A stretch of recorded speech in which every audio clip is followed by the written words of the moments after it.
नमस्कार. आजच्या व्हिडिओमध्ये मी तुम्हाला चंपाषष्ठी, खंडोबाची तळी कशी भरतात, तळी उचलताना काय बोलतात याबद्दलची संपूर्ण माहिती सांगणार आहे. पण त्याआधी तुम्ही चॅनलवरती नवीन असाल तर चॅनलला लाईक करा आणि सबस्क्राईब देखील करा. कमेंटमध्ये श्री स्वामी समर्थ किंवा येळकोट येळकोट जय मल्हार लिहायला विसरू नका. कृतयुगात भूतलावर उन्मत्त झालेल्या मणी व मल्ल अशा दोन उपद्रवी राक्षसांचा खात्मा करण्यासाठी खुद्द महादेवांना मार्तंड भैरवाच्या रूपात खंडोबाचा अवतार घेऊन मार्गशीर्ष मासातले पहिले 5 दिवस जेजुरीच्या गडावर अहोरात्र तुंबळ युद्ध करावे लागले होते आणि 6व्या दिवशी त्या दोन्ही राक्षसांचा संहार केल्यावर सप्तऋषींसहित सर्व शिवगण, देवगण तसेच लोकांनी विजयोत्सव म्हणून आनंदाने भंडारा उधळून खंडोबावर चाफ्याची पुष्पवृष्टी केली. म्हणूनच या दिवसाला चंपाषष्ठी म्हणण्याची प्रथा तेव्हापासून रुजुवात झाली.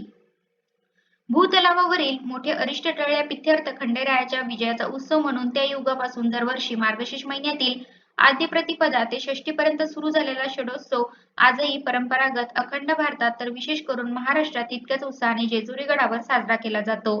कर्नाटक व दक्षिण भारतात हा षडोत्सव मात्र सुब्रमण्याच्या नावे संबंधित देवस्थानी साजरा केला जातो. खरं तर ज्यांचे कुलदैवत खंडोबा आहे अशांच्या घरी त्यांच्या त्यांच्या कुलधर्माप्रमाणे प्रथेनुसार मार्गशीर्ष महिन्यातील पहिले 6 दिवस सर्व प्रकारे पथ्य पाळून अगदी नवरात्रीतील घटाप्रमाणे षडोत्सव म्हणून खंडोबाच्या नावे घरातील देवाऱ्यात घट स्थापन करून अहोरात्र अखंड दिवा प्रज्वलित ठेवतात.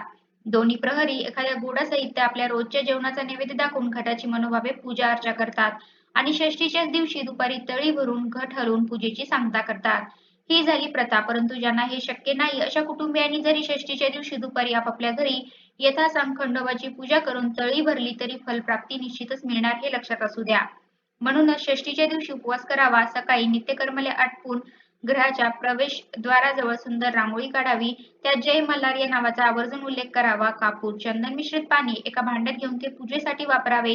दररोजच्या प्रमाणेच घरातील नित्यपूजा करताना आज मात्र आपल्या घराच्या देवाऱ्यातील खंडोबाच्या फोटोसमोर रोजच्या पूजेतील शंकराच्या पिंडीचे मल्हार म्हणून आणि नागाचे सुब्रमण्या म्हणून एका ताम्हणात त्यांची पुनर्स्थापना अवश्य करावी. पूजा करताना फुले, गुलाल व भंडारा वाहावा. भंडार लावलेले तांदळाचे दाणे वाहावेत. पूजा करताना देवाला प्रिय तांबडी, निळी, पांढरी कमळे व इतर रंगाची फुले, पारिजातक, झेंडूची, मालती फुले अर्पण करावी.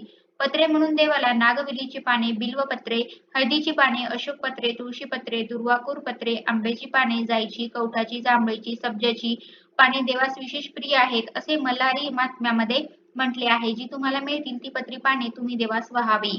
देवासमोर सुगंधी धूप जाळावा. उत्तम वस्त्रे, अलंकार देवास अर्पण करावे.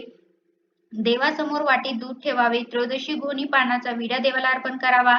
आपल्या घरातील सर्वांना सुख, समाधान आणि आरोग्यपूर्ण जीवनाचा आनंद मिळावा, तसेच आपल्यावर येणारी संकटे नाहीशी व्हावीत यासाठी देवाला मनोभावे प्रार्थना करावी. मल्हारी महात्म्याचे, मल्हारी कुलदैवत मंत्राचे किंवा स्तोत्राचे श्रवण या दिवशी अवश्य करावे.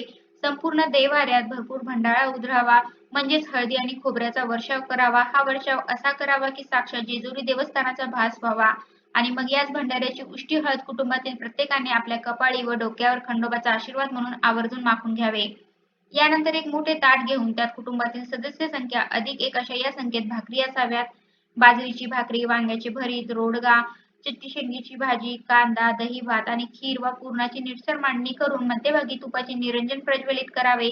भरलेले हे ताट घेऊन घराच्या प्रांगणात किंवा गच्चीवर किंवा बाल्कनीत जाऊन जेजुरी देवस्थानाच्या दिशेने या भरल्या ताटाने ओवाळणी करून मल्हारगान म्हणून खंडेरायास आपल्या घरी येण्याचे आवाहन करावे.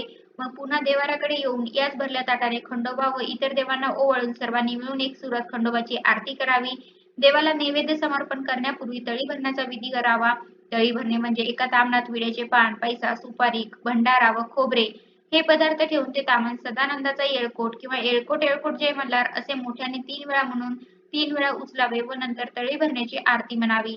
तळी भरण्याची आरती पुढील प्रमाणे: जय मल्हार बोल, खंडेराव महाराज की जय, सदानंदाचा येळकोट, येळकोट येळकोट जय मल्हार, हर हर महादेव, चिंतामण मोरया, भैरोबाचा चांदोबा, अगडंबम नगारा, सोन्याची जेजुरी, मोत्याचा तुरा, निळा घोडा पायी तोडा, कंबर करवटा, बेंबी हिरा, गळ्यात कंठी मोहन माळा, डोईवर शेला, अंगावर शाल, सदाई लाल जेजुरी जाई, शिकार खेळी म्हाळसा सुंदरी, आरती करी देवा ओवाळी, नानापरी देवाचा शृंगार, कोट लागो शिखरा, खंडेरायाचा खणका, भंडाराचा भडका, बोल सदानंदाचा येळकोट, येळकोट येळकोट जय मल्हार, बोल सदानंदाचा येळकोट, येळकोट येळकोट जय मल्हार, बोल सदानंदाचा येळकोट, येळकोट येळकोट जय मल्हार.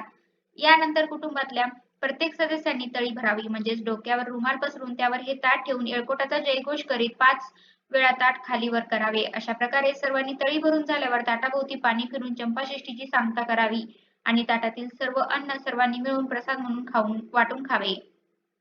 तसेच दुपारी सर्वजण एकत्र बसून खंडोबाच्या आवडीचा बनविलेला या षडज भोजनाचा आनंदाने स्वाद मात्र अवश्य घ्यावा. तुम्हाला शक्य झाल्यास ब्राह्मण सुवासिनीस भोजन घालावे. भोजनानंतर त्यांना पानविडा दक्षिणा देऊन नमस्कार करावा. तसेच खंडोबाची वाहने कुत्रा व घोडा यांनाही खाऊ घालावे. तसेच आपापल्या शक्तीनुसार चंपाषष्ठीच्या दिवशी खंडोबासाठी म्हणून दानधर्म करावा. अन्नदानास फार महत्त्व आहे. कुंकू अक्षतासह पानविडा द्यावा आणि नंतर दान करावे. अशा प्रकारे चंपाषष्ठी आपण साजरी केल्याने आपल्या कुटुंबावर नकळत येणारे अरिष्ट नक्कीच टळेल आणि खंडोबाच्या कृपेने घरामध्ये वर्षभर सुख समृद्धी धनसंपत्ती आणि घरातील सदस्यांना निरोगी आरोग्य नवचैतन्य लाभणार याची खात्री बाळगा आणि आवर्जून म्हणा येळकोट येळकोट जय मल्हार, मल्हारी मार्तंड जय मल्हार. तर अशा प्रकारे आजच्या व्हिडिओमध्ये मी तुम्हाला चंपाषष्ठी खंडोबाची तळी कशी भरतात, तळी उचलताना काय बोलतात याबद्दलची संपूर्ण माहिती सांगण्याचा प्रयत्न केला आहे. कसा वाटला तुम्हाला माझा आजचा व्हिडिओ कमेंट करून नक्की सांगा. धन्यवाद.